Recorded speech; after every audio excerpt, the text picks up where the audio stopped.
folks, here we go. Take a look at these girls. I haven't checked these in 10 days since I put the brood box on them. Second brood box, so pretty much all I did was put the brood box on them, feed them, and let them roll. And I kind of figured that was going to happen. They got sucked to dry. And the ants are everywhere.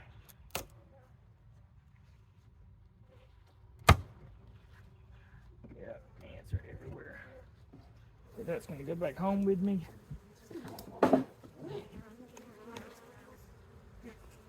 So really what I want to look at right now is, do I need to keep feeding these girls? I really would like to keep feeding them. Ants. All right, come on now.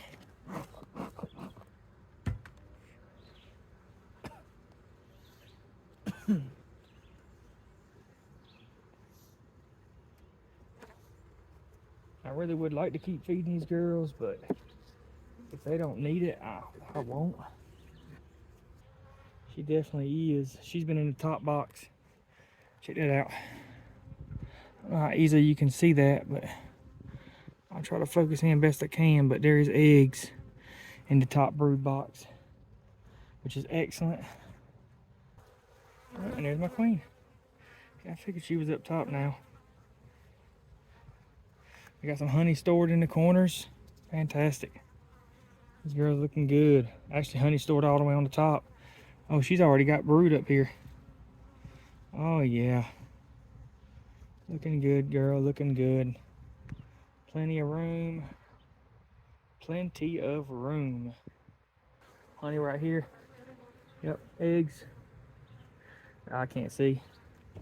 Got a lot of honey stored up. Looking good. This hive's looking excellent. Excellent, excellent, excellent. Let's see how far they've drawn over, because might be time for a honey super.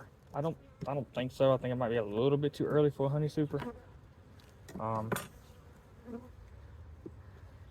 Yeah, so they're just drawing on this one, and that's 3, 4.5 on top. Plus these two right here haven't been drawn on. So yeah, they're doing fine. They're doing excellent. They're doing excellent. So what I am gonna do though, is I am gonna stop feeding these, because I don't really feel it's necessary.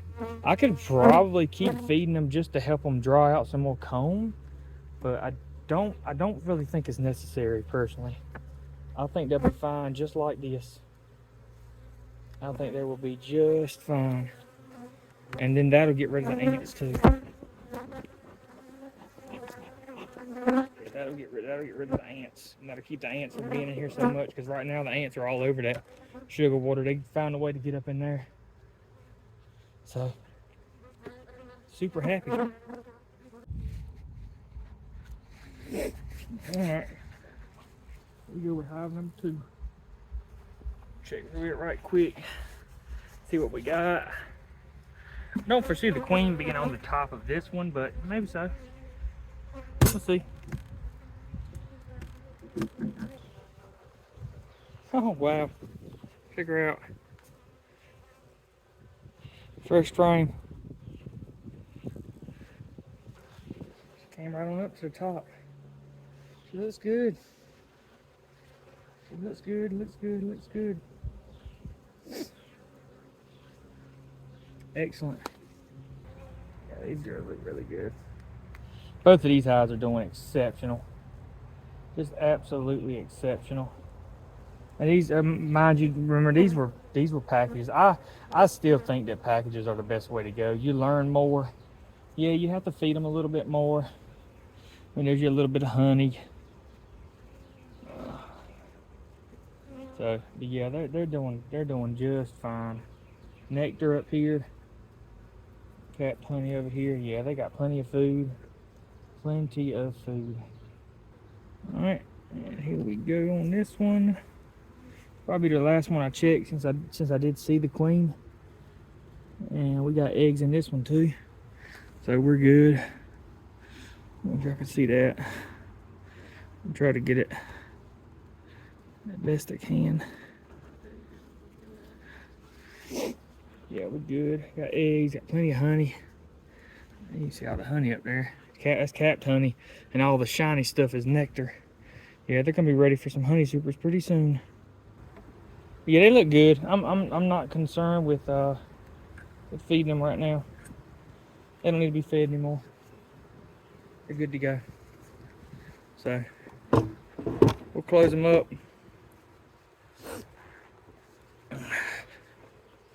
We'll close them up and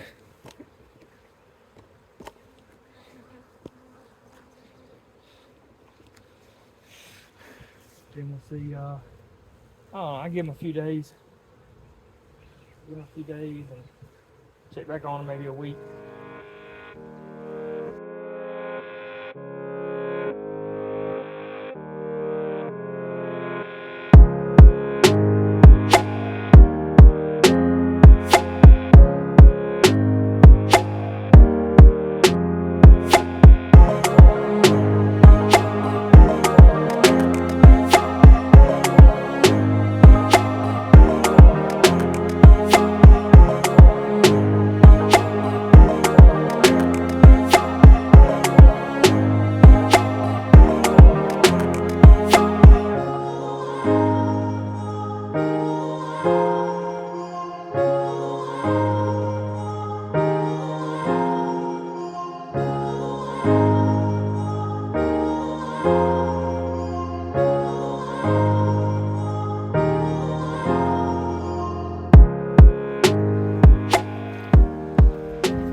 Welcome back, everybody. Here we'll feed them. So that way they can go ahead and draw out these boxes. Probably don't need to. Some of the frames are already drawn out, but they're gonna have to clean them out and all that. Some of them got honey in them. So we'll start with the yellow one. It's not as aggressive.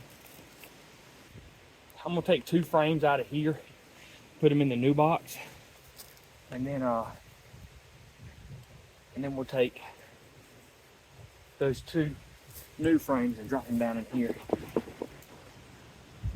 Habit of, if you see this little top section right here, how shiny it is, and then if you look on the other side, it's the same way. Up top, shiny with honey, and there's some more right there. They're actually eating off of the honey. What they tend to do is they tend to store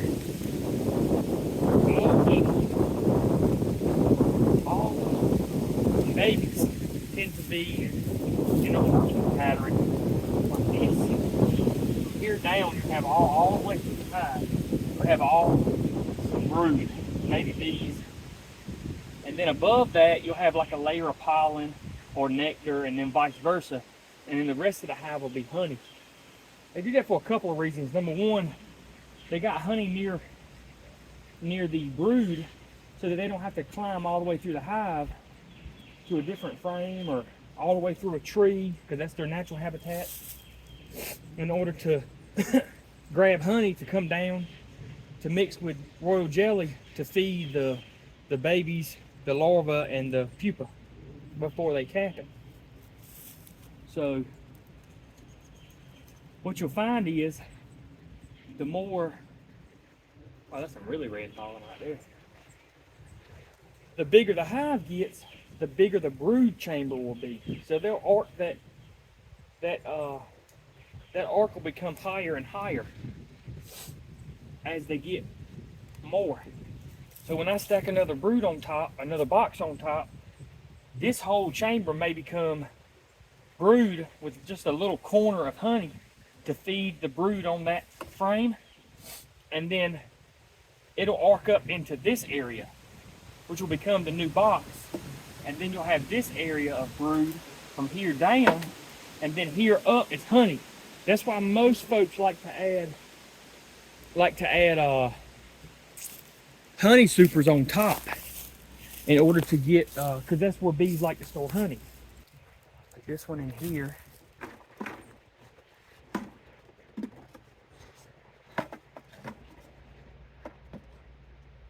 Like so.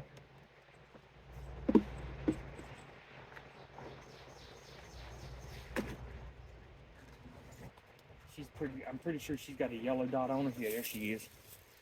So we're good on that. We found her. She's looking for somewhere to lay. So we're gonna leave her here, keep her separated from the other side, and take that. All right, so we're gonna smoke these girls one more time to get them run down in the box, so I don't squish none of them. Then we're gonna take this box right here.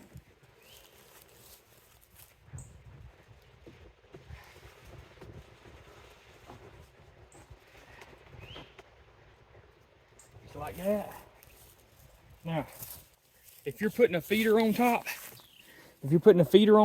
this right here is a no-no. You can't leave these bees in here. If you leave the bees in here, they'll fall right into there and they'll die every time. They can't get out. So what we're gonna do is, we're gonna slowly just tap them on.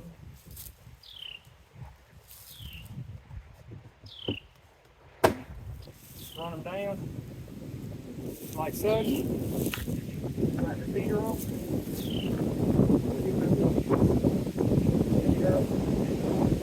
Like that.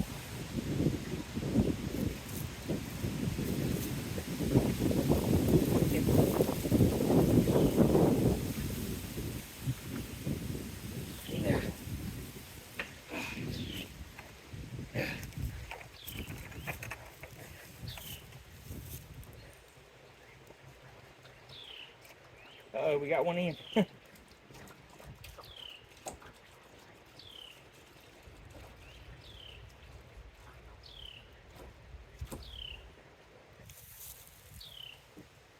We'll get her out.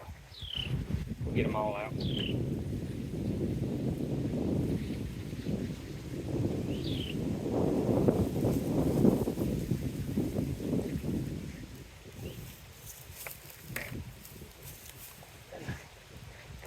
Close that up, or we will get bees in there. We want to get these girls out.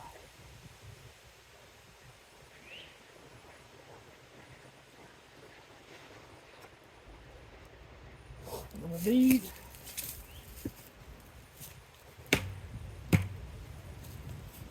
The bees. Top. Done. Good to go. Do not put an inner cover on top of those. So what happens is, if you put an inner cover on top, the inner cover has a vent hole them girls can get in and out of. And they will climb up here, go inside of that vent hole, go down there and drown. And you will have a lot of dead bees in there. So just keep that in mind.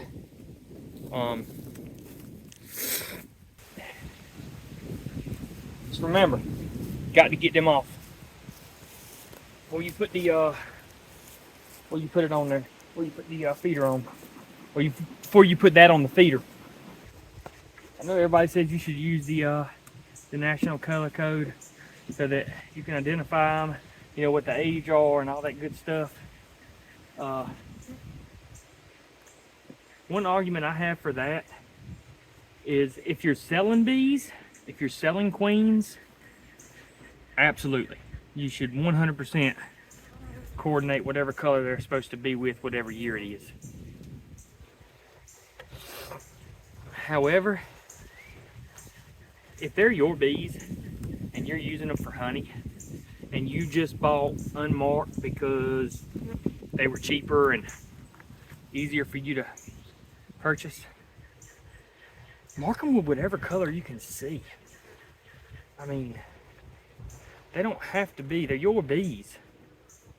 They don't have to be red or green or, I stopped by the apiary to purchase a pen the other day, a red pen to mark my bees, and he had none. So, what I did was, can you find her? Exactly. I used it. He told me a little trick he used to mark them with a pink pen. And they are, without a doubt, so much easier to find. So much easier.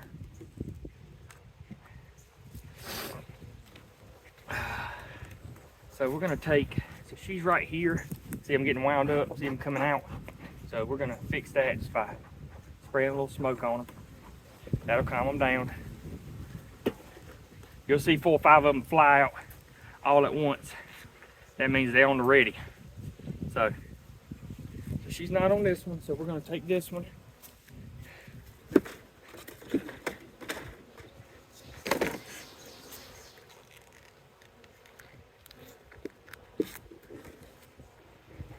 All right, same thing. I'm gonna put a feeder on top. I put our other brood box on top.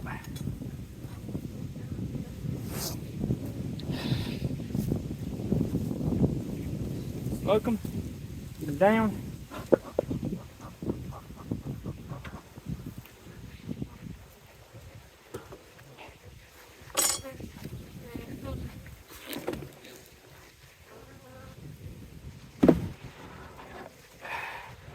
Like so.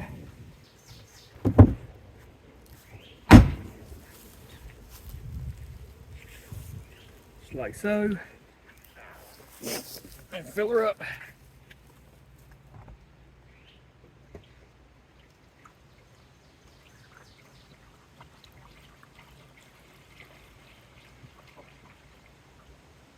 I do like these feeders. They are a little bit of a pain to clean, and I'll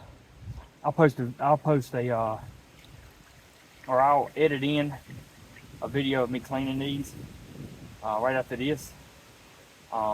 They're not terrible. They're just, once they get dirty, once they get ants in them or anything like that, it's a done deal. You got to take the screen off, which is only 3 screws.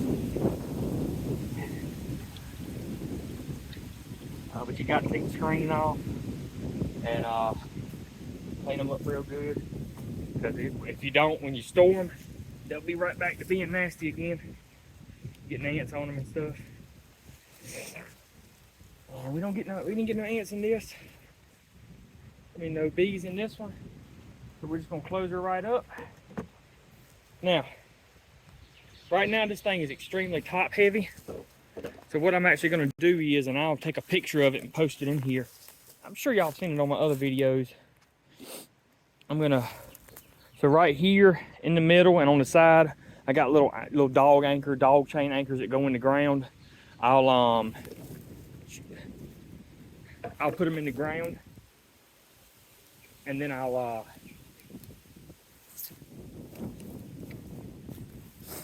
got dog chain anchors. They just go down about a foot here, here, and here, and then I'll just take ratchet straps. I mean, any kind of strap that'll hold tight, or that'll tighten up as things move. We'll just strap over the boxes, especially when you put the feeders on them and they get really top heavy. And definitely when you start stacking honey supers on them. Like if you're a 2 or 3 year beekeeper and you got them on those little plastic stands, yeah, they're probably great. I'll hear a lot of people talking great about them, but I can definitely see where a little bit of wind to come knock them over. So strap. It takes me 10 seconds to unhook and 10 seconds to hook back. So it doesn't cost a lot of time. Now, if you're a commercial and you got them stacked up on a pallet, 6 of them all together, and you probably don't need that. But I've got them out here where I don't have my eyes on them all the time. So that's what I do. So, all right. So that's how you put on brood boxes and feeders. Like I said, the feeders, they don't need the food, but the feeders will stimulate their wax glands. They eat more, they stimulate more, produce more wax, and it'll cause them to draw out them frames on top a whole lot faster. The faster they can draw them out, the faster the queen can lay.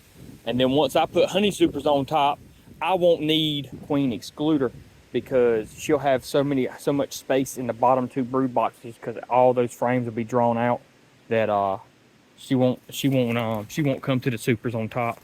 Anyways, hope you enjoy. Please comment. Give a little bit of advice. I like criticism of all kinds. If you find a way to do it easier, faster, cheaper, or a way to benefit the bees, I'm all ears. So comment down below what you think. Subscribe. I'll probably start doing a schedule of about 1 video a week. I was posting a whole bunch of videos, and the editing wasn't all that great, so I'm gonna do some practice on some editing software and get my videos looking a whole lot better. Hope you enjoyed the video. See you in the next one.